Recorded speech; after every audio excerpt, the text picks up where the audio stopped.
Dès qu'on a pensé que Samuel était en âge de comprendre, on lui a dit que son frère aurait des différences, aurait des difficultés, qu'il faudrait qu'il soit présent pour lui.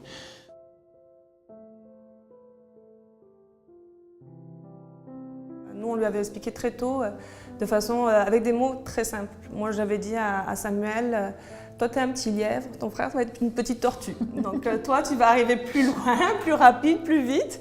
Bah, Gaëtan, il va y arriver, mais à son rythme, et puis ça va être un peu plus compliqué, mais il a besoin de toi pour avancer. Ce que toi tu fais en 2 minutes, Gaëtan, ça va lui prendre 10 et tout ça, mais il l'a bien pris. À date, il le prend bien, pour le moins, il le vit bien, pourvu que ça dure. Quand Louis-David est né, on avait joué un petit jeu de différence, hein? Tu te souviens?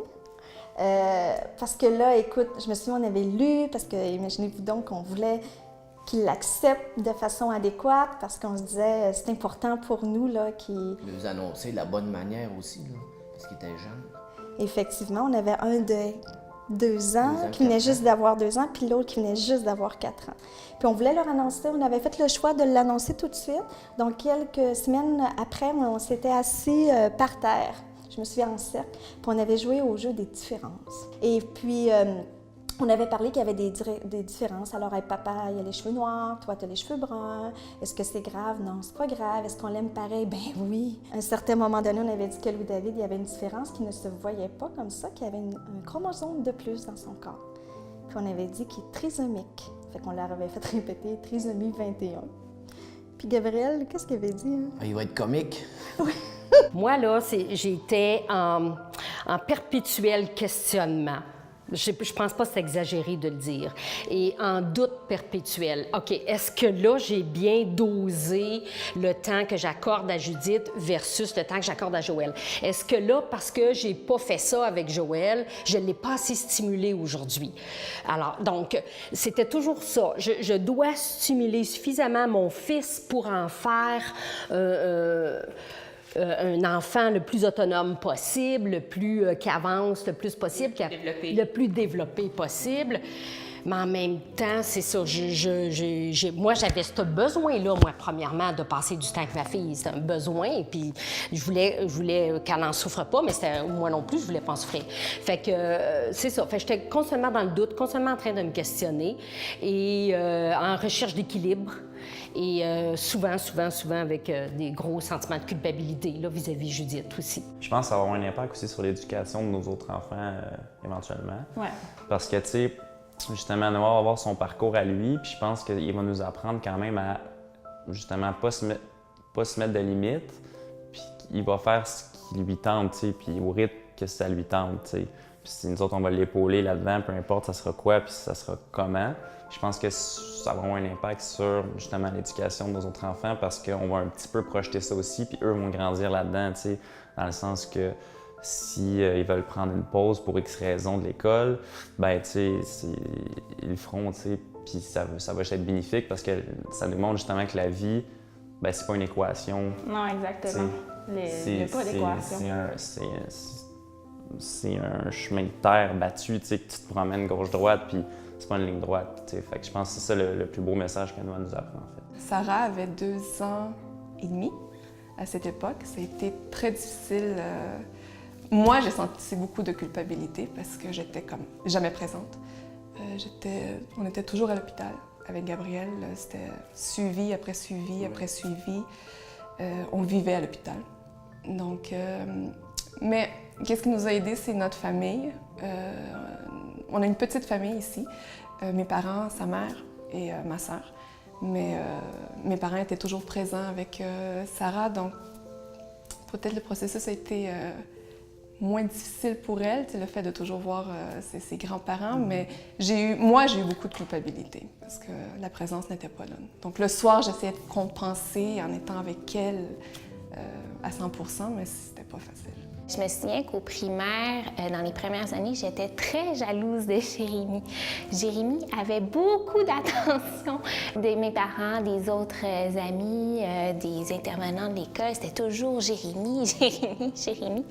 Donc, par moments, j'étais jalouse et même une fois, j'ai souhaité à mes parents d'avoir une trisomie. Mes parents ont toujours fait beaucoup d'efforts pour que je continue à avoir mes propres activités. Oui, c'est sûr qu'il y avait plus d'attention, ils passaient plus de temps avec lui, mais on essayait essayait toujours de m'inclure. Il y avait souvent l'orthophoniste qui venait à la maison, mais moi, j'allais avec eux, puis je faisais les activités avec eux, puis elle m'apprenait des choses aussi. Donc, c'est ça, on a... Non, j'en ai pas souffert du tout. L'arrivée de sa sœur, ça l'a vraiment aidé, je pense, justement, à ce niveau-là, l'interaction. Il est vraiment affectueux, il est fin. Fait que, tu sais, ils jouent bien ensemble. Ils commencent beaucoup, de plus en plus, à jouer ensemble aussi, les deux, là. Fait qu'ils sont cute à voir, là. Tu sais, ils se font des jeux ensemble. Puis Lolo, il parle pas beaucoup, là. Il commence à dire des petits mots, puis plus s'exprimer. Tu sais, il fait des phrases de 3-4 mots, tu sais, avec des gestes des fois. Fait que, tu sais, ça s'en vient bien, là. Il y a un beau progrès. Fait que je pense que cette interaction-là avec sa sœur, c'est sûr que ça l'a aidé, là, au niveau de la communication. L'acceptation était plus difficile pour la plus vieille, mais on l'a laissé aller par elle-même quand elle était prête d'en parler ou de voir. On n'a jamais exigé qu'elle devait dire à l'école ou à ses amis qu'elle avait un frère trisomique ou quoi que ce soit. On l'a vraiment laissé par elle-même. Et puis, tranquillement, pas vite, ça a fait son chemin. Et puis, par elle-même... Commence à accepter oui, ça. Elle commence à l'accepter, à le partager, sans crainte, sans gêne. Ils se complémentent tous les deux, vraiment.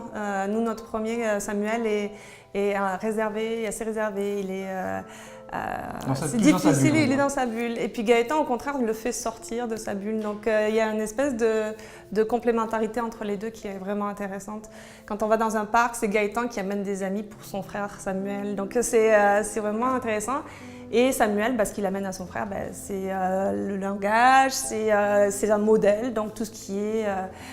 faire des exercices, faire des choses. Dès que Samuel est là et l'aide, Samuel, ça le tire. Gaëtan, ça le tire. C'est son modèle, effectivement, il copie. Là. Il copie énormément. Ma mère m'a rapporté que souvent, je lui montrais, quand je l'ai dépassé, je lui montrais comment faire. J'ai joué beaucoup avec lui avant mon âge scolaire, surtout. On était tout le temps ensemble. Donc, je lui ai souvent montré comment faire les choses, mais j'ai pas de souvenir particulier d'avoir remarqué que je l'avais dépassé ou que je savais plus de choses que lui. C'est sûr qu'au niveau de l'école, on apprenait des choses différentes, mais on avait chacun nos devoirs, donc on était chacun séparés, puis je l'incluais tellement dans mes jeux que je me suis jamais vraiment... J'ai pas remarqué la grosse différence. Parce que l'été, en plus, il participe au camp d'été de la KEPA. Donc pour Sarah, elle est vraiment lancée là-dedans, donc à 100%. Et puis pour elle, elle trouve ça super enrichissant. Elle aime mieux aller au camp de Gabriel qu'aller dans un camp où il y a des... normal, où elle dit non, c'est trop plate. J'aime mieux aller à la KEPA, elle dit, de voir ces enfants qui ont tous des difficultés différentes, mais que rien ne les empêche de pouvoir affronter la vie.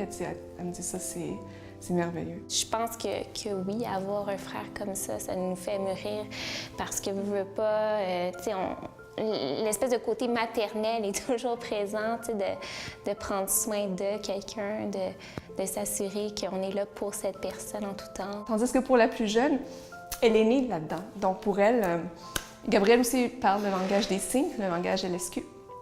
Donc on a tous suivi une formation, on se débrouille quand même pas pire en langage des signes, mais pour la plus petite, elle est née là-dedans, donc elle, ça fait partie de son vocabulaire. Les deux sont aux études présentement, une à l'université, puis Gabrielle au cégep. Puis les deux, là, en tout cas, on va voir, là, mais les deux sont vraiment, ils ont choisi présentement des professions en lien avec la relation d'aide. Et puis on lui demandait cette semaine, est-ce que tu es fière? Puis à ma fille aussi, là, on voit vraiment qu'ils sont très, très fiers de leur frère, là. Ils l'amènent partout. Ils ont chacun leurs autos, fait qu'ils peuvent se lever le matin. On s'en va déjeuner au restaurant, ils prennent Louis David, ils s'en vont avec. Elle aime ça, Annie-Pierre, aller à la bibliothèque pour étudier, fait qu'elle l'emmène Louis David à la bibliothèque. Je suis psychoéducatrice. Et mon champ d'intérêt est la déficience intellectuelle. Donc, c'est la clientèle avec qui j'ai le plus d'atomes crochus. Je suis pas mal sûre que oui, ça doit être mon frère qui a dû influencer, veut pas mon choix, mais c'est tellement intrinsèque, c'est tellement ancré en moi que c'est pas... Je pourrais pas dire que c'est de façon consciente qu'ils ont influencé mon choix. Mais sinon, je pense juste que ça fait de moi quelqu'un de plus ouverte.